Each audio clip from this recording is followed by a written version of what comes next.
guys, I'm the 1 in 1.3, welcome to the family. So this is Vlogmas number 6 from my Christmas countdown for 2021, and I hope you've been enjoying my videos as much as I have been. So for those of you who are new to my channel, I homeschool 3 of my children. Well, actually I homeschool 2 out of 3 of my children and have been doing so for the last 8 years.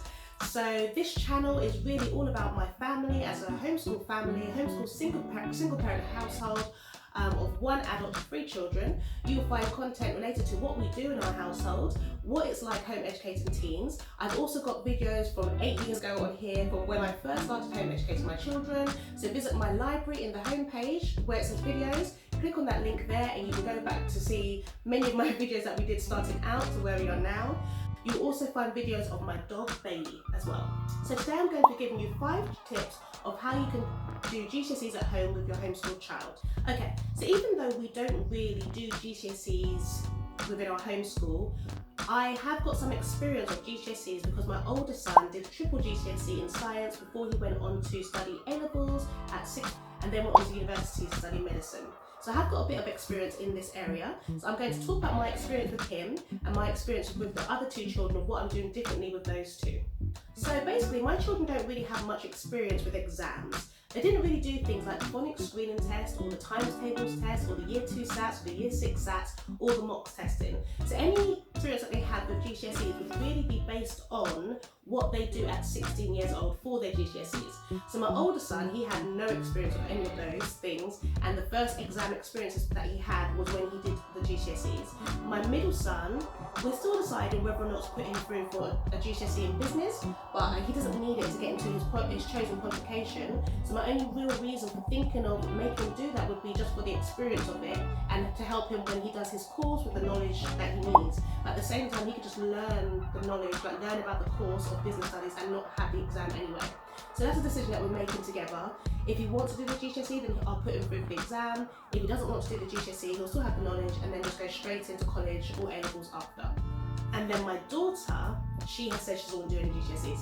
She's happy where she is. But the only thing about my daughter is that she wants to go to a prestigious 6th form. So she might have to take a 16+ exam, but I can talk about that in another video.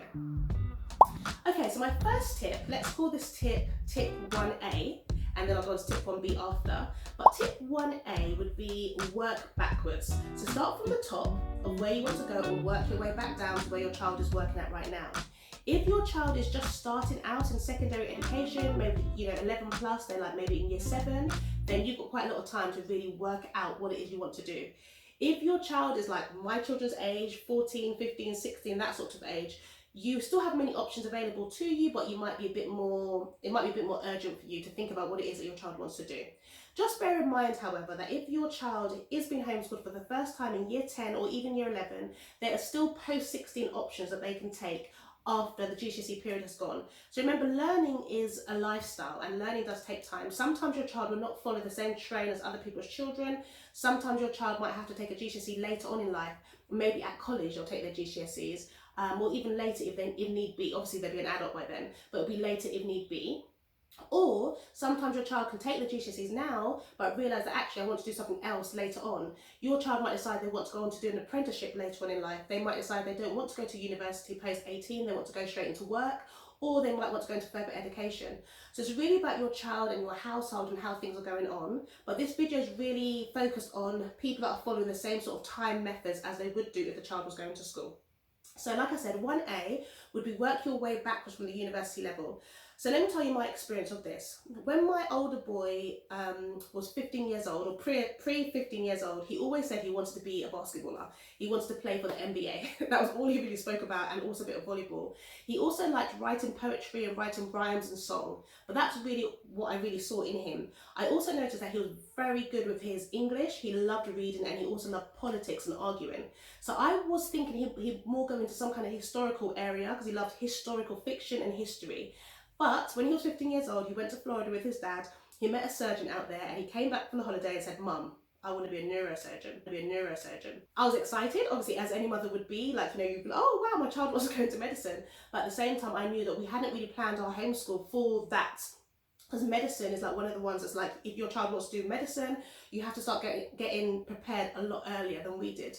God is good though. God is faithful, and my son is able. He has gone to university and he is studying medicine right now at a university. He's very happy. He messages me all the time, letting me know that he's studying for this and he's got different assignments that he's got to be doing. So he's in the area that he wants to be in, and I've passed that anxiety level. But while I was in it, it was not a nice feeling at all. So what we did for him, I looked at the medicine courses that he wanted to do, and we looked at some of the universities that he wanted to get into. And we looked at their entry requirements to find out what it was exactly, what do they need exactly for him to get on. He wanted to do an A-level in chemistry, one in biology, one in psychology, and one in history. So for the school that he wanted to go to, they required 4 A-levels, and then they could drop 1 A-level after the induction period if they wanted to, or they could continue on with the 4 A-levels. In the end, he dropped 1 of the A-levels, and he also did the EPQ alongside of it. So we figured out what they needed at A-levels, and he applied for that when he went on to sixth form to do that. For my second son, he wants to go into business studies. So again, I've gone to the UCAS website. I've looked at business and management, economics, things like that, to find out what it is that they needed. I've looked at their entry requirements, and I'm making sure now that he has all the things he needs in order to get to that level where he wants to go. He could change his mind later on, but at least we have a rough foundational point of where he wants to go. And then with my daughter, she knows what she wants to do. She wants to be a lawyer. She wants to go to prestigious sixth form. So she won't do any GCSEs, but she will be doing 16 plus exams for some of the grammar schools and some of the private schools. So she is studying her English language and English literature right now to make sure that she's ready for those 16 plus exams. So as you can see, I've looked at the top of what it is that they want to do, where they want to go, and I've worked my way backwards. 1B would be, after looking at the universities, look at the colleges and the sixth forms and find out exactly what it is that they require for your child also. Some sixth forms will take your child based on, a different requirement, while other colleges and sixth forms might take another requirement. So it's important that you have a look around from this stage. Where is it likely that your child will want to go?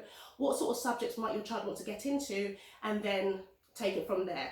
So another example would be my second son, Tiago. He wanted to be an architect for a long time. That's changed completely now, because as we went for the UCAS websites, we looked at some of the job titles, some of the courses that he could do. We researched them on YouTube. We interviewed different people. I brought him to different sites so you can see the sort of work that it was. And he would either tell me, no, Mom, no, I don't want to do that. I don't like working indoors. I prefer to be outside. Or he might say, yeah, this is what I want to do. I'm thinking more of this direction. And it will help me to kind of gear the homeschool based on those things. So that would be my tip for 1A, and 1B would be work backwards from the top down to where they are now. Whew, I've got to slow down. Tip number 2 would be to find an exam board and an exam centre. So the first thing to do if you're already homeschooling would be to ask your friends, ask people that have already done this before, what they did with their child, do they recommend any exam centres, and find out a bit more about the exam boards. So the exam boards are things like AQA, EdXL, you've got Pearson's, there's other ones around that you can use. People have different experiences and different exam boards, but you need to figure out the one that is right for your children. So for my son, we did the EdXL board for the IGCSEs. So there is a difference between an IGCSE and a GCSE. Sometimes it's based on their project-based work as well, and sometimes it's just based on the content that's in the exams as well. So you've got to figure that out. You need to figure out also if your child will be taking a higher paper or a foundation paper as well. You can call the exam centres yourself to get more of a dialogue with them, to ask them more questions, and they will help you a bit more in those areas, what it is that they require, how much it costs, because again, the cost of the exams vary from centre to centre. The cost starts off from around £200, but it can be more or it can also be less, but you would only know that once you have contacted the exam centre or put your application form in. Also, if your child definitely knows what they want to do, it's good to book the exam earlier, because sometimes the exam price goes up the closer you are to the exam.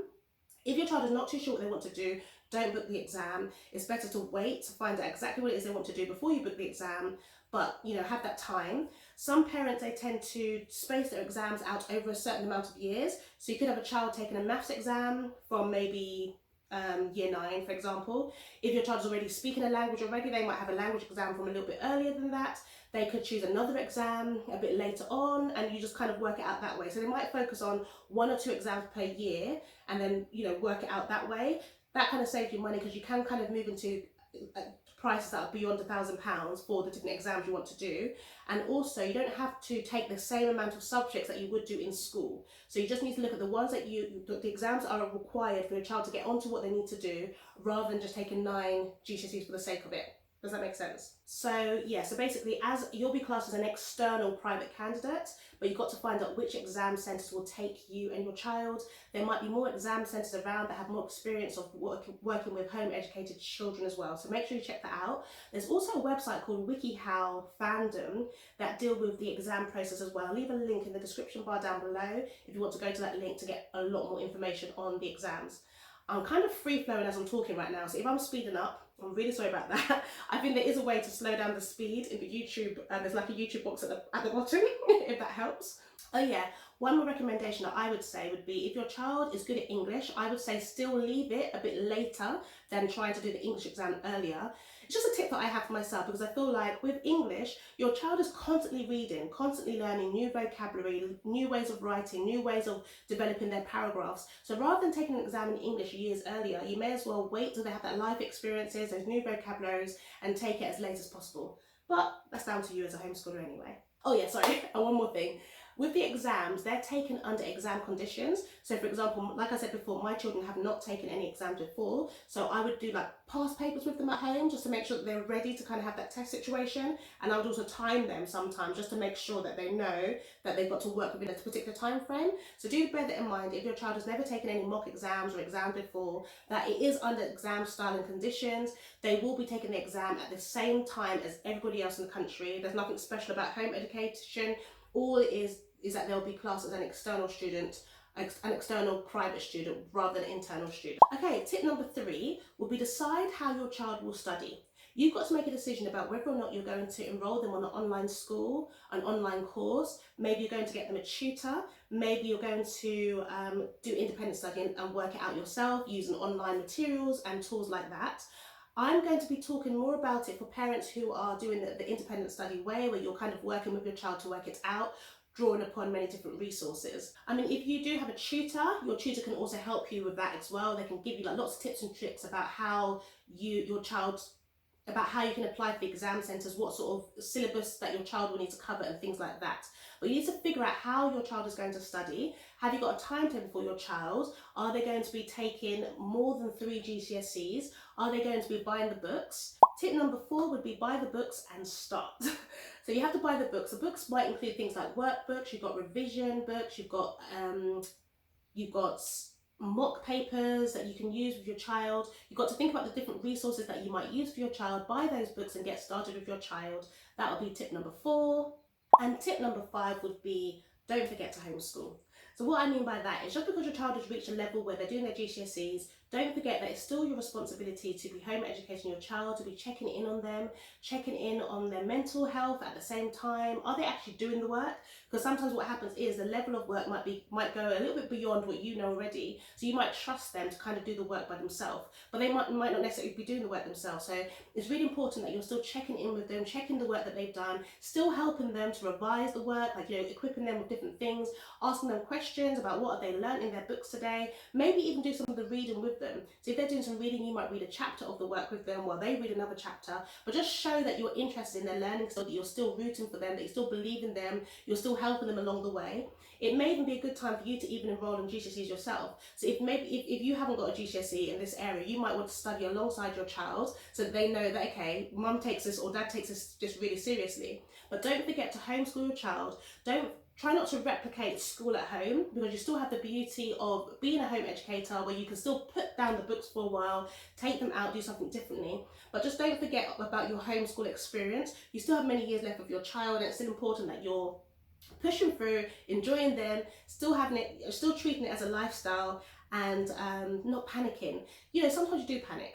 In all honesty, you do panic, but try not to buy too many books. Think carefully about what it is that you're doing, but don't forget to homeschool your child. I hope that makes loads of sense. I feel like I've waffled so much. I feel like I've spoken really quickly in that video, but I just want to help as many people as I can by using my own experiences to help you all as well. So if you have any questions or you want to clarify something to you a bit more, then please just get in touch or just leave a comment down below. Okay, if you like my content, like I said before, please like and subscribe, and I shall speak to you soon, and I'll see you on another video. Okay, God bless. Bye.